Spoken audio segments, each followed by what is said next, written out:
Ustadz Kainama tebal muka, bermuka dua, dan merasa pintar. Ini buktinya.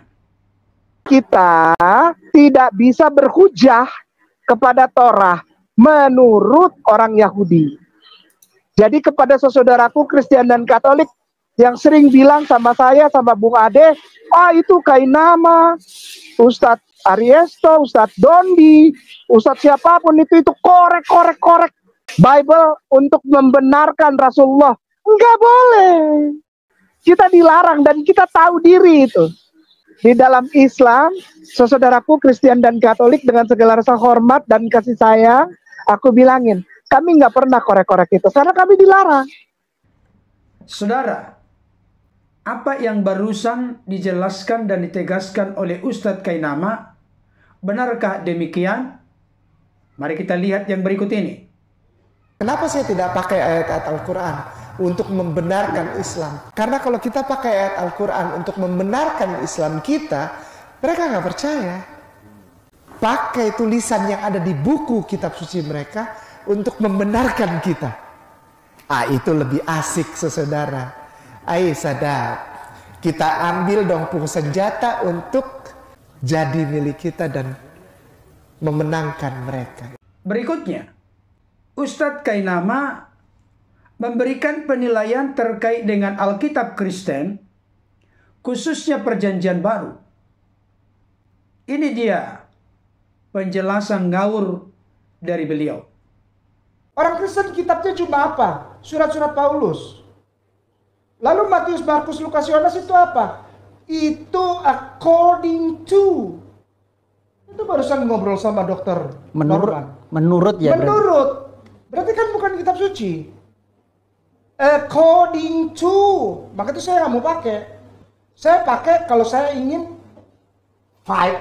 Itu baru saya pakai ayat itu. Karena ayat itu berguna. Baik Bapak Ibu Saudara, tadi kita sudah menyaksikan cuplikan video dari penegasan dan penjelasan Ustadz Kainama yang menurut saya saling kontradiksi, bertentangan antara pernyataan yang satu dengan pernyataan yang lain.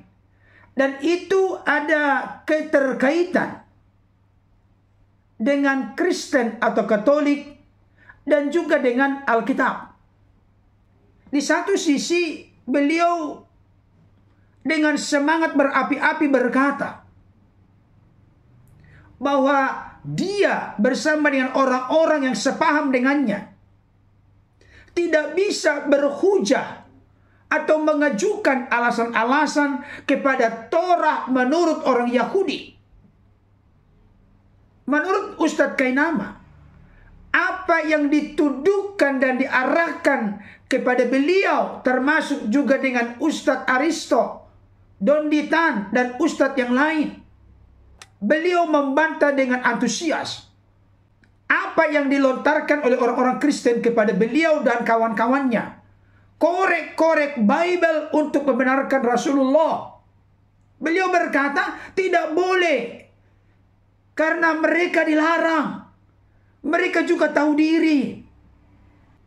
Tetapi realita kenyataannya, di dalam cuplikan berikutnya Ustadz Kainama berkata, kenapa tidak memakai ayat-ayat Al-Quran untuk membenarkan Islam?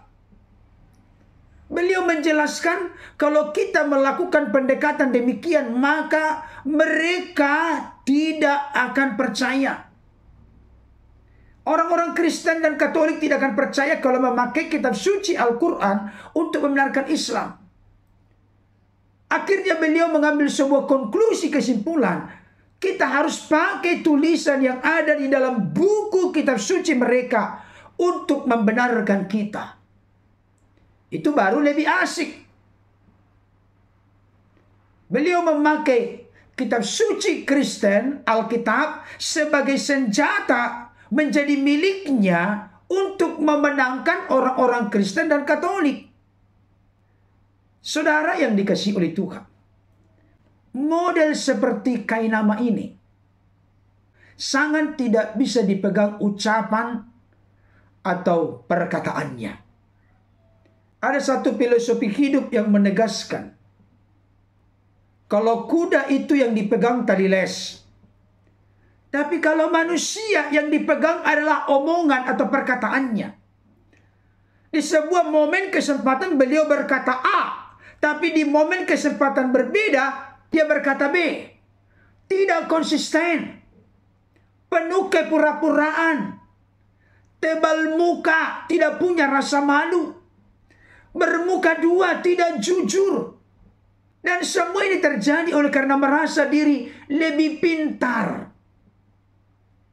Saudara yang dikasihi oleh Tuhan, yang paling ngacau lagi beliau berkata begini, orang Kristen kitabnya cuma surat-surat Paulus. Lalu Matius, Markus, Lukas, Yohanes, apa itu? Itu according to, menurut, berarti kan bukan kitab suci. Dalam konteks ini, Ustadz Kainama ini mengartikan konsep wahyu dalam Kristen menurut keyakinan Ustadz Kainama terkait dengan konsep wahyu dalam keimanannya. Saya berulang-ulang menegaskan, termasuk banyak apologet Kristen, secara khusus hambanya Dr. Bambang Nursena, memberikan konfirmasi penegasan, dan memang itu fakta Alkitab. Tidak pernah ada yang namanya kitab yang turun dari langit.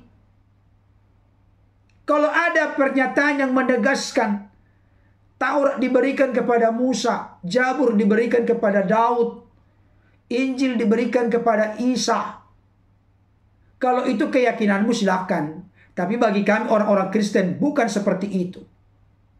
Jadi dalam konteks keyakinan keimanan Kristen tidak ada kitab yang turun dari langit. Karena bagi kami Injil itu bukan kitab yang turun dari langit. Injil itu bercerita tentang Yesus. Itu jelas tertulis di dalam Markus 1 ayat 1. Inilah Injil tentang Yesus Kristus. Injil itu dalam bahasa Yunani adalah evangelion, kabar baik. Kabar baik tentang apa? Kabar baik tentang Yesus Kristus yang turun dari sorga, lahir di kandang domba, mati di kayu salib, bangkit pada hari ketiga, dan naik ke sorga menyediakan tempat bagi saudara dan saya yang terbuka percaya menerima dia sebagai Tuhan dan Juru Selamat. Jadi Ustadz Kainama ini begitu usil. Ada tanda petik nakalnya. Suka usil, suka mencampuri keyakinan, kitab suci, doktrin, ajaran orang-orang Kristen.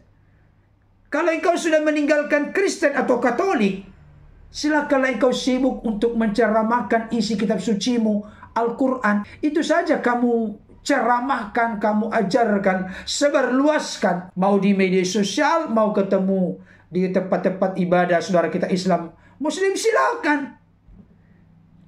Kalau Ustadz Kainama ini membahas tentang Alkitab, makin lama nanti makin ngawur. Dan saya melihat sangat kasihan kepada Ustadz Kainama yang kelihatan antusias, berkobar, bernyala-nyala, berapi-api untuk menyampaikan konsep-konsep Kristen yang begitu ngawur dalam penjelasannya, bukan seperti yang diyakini, dipercayai oleh orang-orang Kristen. Satu pesan firman Tuhan untuk Ustadz Kainama dari Yakobus 3 ayat 17. Dikatakan begini, tetapi hikmat yang dari atas adalah pertama-tama murni, selanjutnya pendamai, peramah, penurut, penuh belas kasihan, dan buah-buah yang baik, tidak memihak dan tidak munafik. Yang ingin saya konfirmasi tegaskan kepada Ustadz Kainama yang terhormat. Kalau seseorang memiliki hikmat dari atas atau hikmat dari Allah, ciri yang sangat relevan dan kontekstual kepada Ustadz Kainama, tidak munafik. Tidak munafik di sini kalau diteliti nanti dari akar kata Yunani, tidak pakai topeng, tidak punya topeng kepalsuan, tidak bersandiwara, tidak bermuka dua, tidak hidup dalam kepura-puraan dan kepalsuan. Kami orang-orang Kristen sudah ditegaskan oleh Yesus. Di dalam Matius pasal 5 ayat yang ke-37 dikatakan begini. Jika ya, hendaklah kamu katakan ya. Jika tidak, hendaklah kamu katakan tidak. Apa yang lebih daripada itu berasal dari si jahat.